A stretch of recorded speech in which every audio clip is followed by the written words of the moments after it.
Whoever killed my baby, they took my heart away from me. Yes, ma'am. They destroyed me some kind of man. Can you put the bullhorn in front of him? Put that bullhorn in front of 17 years. Put that bullhorn in front of him. 17 years. Now somebody decided to take him from me. From me. Y'all just don't know I love him so much. So much. I've been in the house for 12 years. 12 years. Now all of a sudden he's gone. He's gone. My baby's gone. I was on my porch. I wasn't like really in the middle of it, and I came out here for 15 minutes to pass out masks and got caught up in the crossfire, hiding over there by them steps. You know, I think it's really unfortunate, you know, and I think it's a testament that like really police don't prevent stuff like this from happening, and we need to get to the root causes of a lot of this problems and deal with things that, you know, the trauma that people are dealing with. I don't know if it was a beef, I don't know, but what I do know is that for someone to pick up a gun and shoot into a crowd is rooted in anger and frustration.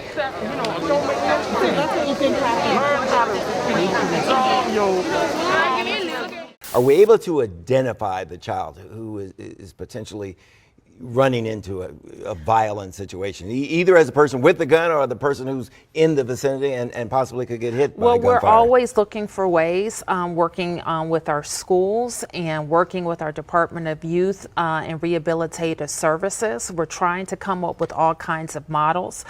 We've worked very closely with members of the council who have been very focused on our violence interruption efforts, and we continue to invest in those. The thing we know about these intervention programs is they take a long time to build up. So we can't just do one thing. We certainly focus on that, but we also have to focus on police presence.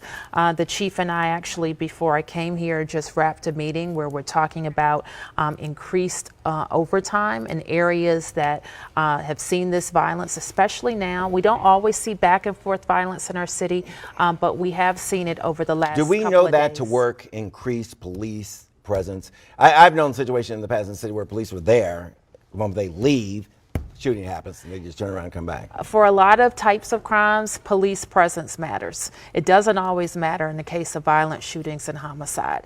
But we know our residents want to make sure they see. I've been to a lot of community meetings in my life, and I've never heard a community say, we don't want good police in our community, because we want good police to be here and keep us safe. You know, there's a popular narrative about, like, you know, abolishing the police. I think that I think when you go into communities where this is really an issue, you don't really hear that. What you hear is people that want to be safe and secure in their communities, which everybody wants, naturally. But a conflict comes because people know on one level that the police don't really provide that security. But when there's an issue, they don't know what to do. These are the things that are used to kind of like make the most of how fearful we are or how angry we are about the violence in our community, right? That they actually take the fear that we have about whether or not we go outside, whether or not somebody's going to get shot, we get tired of the killing, and they feed off of our desperation because we're always like, well, what can we do? What can we do? We've been told all of our lives and throughout every, you know, at school, at home, in our communities, that we call the police, right? But what we're trying to do is really have people take a moment and think about that. To like visualize a world without police. What does that look like? Well, the first thing that you think of is fight. It's going to be chaos. People are just going to be everywhere. And that's something that is ingrained in us to help us not think that we have the power to self-determine for our own communities what we need, right? That somehow we aren't strong enough, smart enough, capable enough to live in and contribute to our own communities thriving, to the safety and security of our community. And that the only way we can do that is to give up part of our self-determination and give it to people who we pay to do it for us. So that's why we feel that it's so important to sort of create these alternatives that are based in the communities and to have folks in the communities define what they see as public safety and to carry it out themselves. Because who would know better than them? Because the police most times are reactive, so they're coming along after something has happened. And on top of the fact that they are openly an antagonistic presence, their presence is counter to the actual material interests of the people in those communities. So when you hear Muriel Bowser, the mayor of Washington, and Peter Newsham, who is the chief of Metropolitan Police, always want to call for more police. Every time something happens, we've had lots of homicides and stuff in DC recently, and they just want to do more police, more police, more police. But that's been proven to not work. It does not work. The increased presence of police in these communities does nothing at all to impact violent crime or community violence or any of these things. And so it's been shown time and again that what does impact these things positively are resources.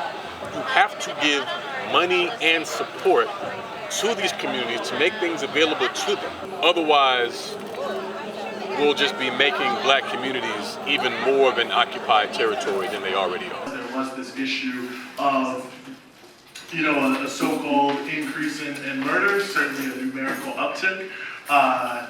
Something had to be done. It was clear something had to be done. For a lot of people, the police maybe do make them feel safe to have more people around. But a lot of people, especially young black people, are really victimized by the police, and it doesn't make them feel any safer. And there's a lot of talk about community violence, which is certainly important, but there's also police violence. And so, from my point of view, there had to be a better way to deal with issues of concern in communities like violence without having to result in essentially resorting to pitting the community against each other, and solutions that don't really solve the problem. I mean, how long have we been sending people to jail, black people especially, and how long have we still been talking about a lot of the same issues? For us, it was really important to move forward here with this NEAR Act, and there's a lot of different pieces to it, but one of the principal pieces, and this is the most relevant, is bringing structured violence interruption to Washington, D.C. And it felt like the District of Columbia could do more to backstop those efforts. So, we pushed this bill, which will, the city will fund some violence interrupters, and it will have the ability to give some grant funds out to other organizations. Chris was a loving person. Every time you see him, he was always smiling, laughing. That's my dog. That will forever be my dog. Like, he always had a smile on his face. He a bubbly person. Like, he a bubbly person. He really had a big personality, always dancing, playing basketball. All that. My man he was gonna be something. You hear me? He was turning his life around. He got a child out there. You hear me? He got a child out there. It's very sad. In DC, we all supposed to be, you hear me, a community. We all supposed to be together. We gotta work together as a whole.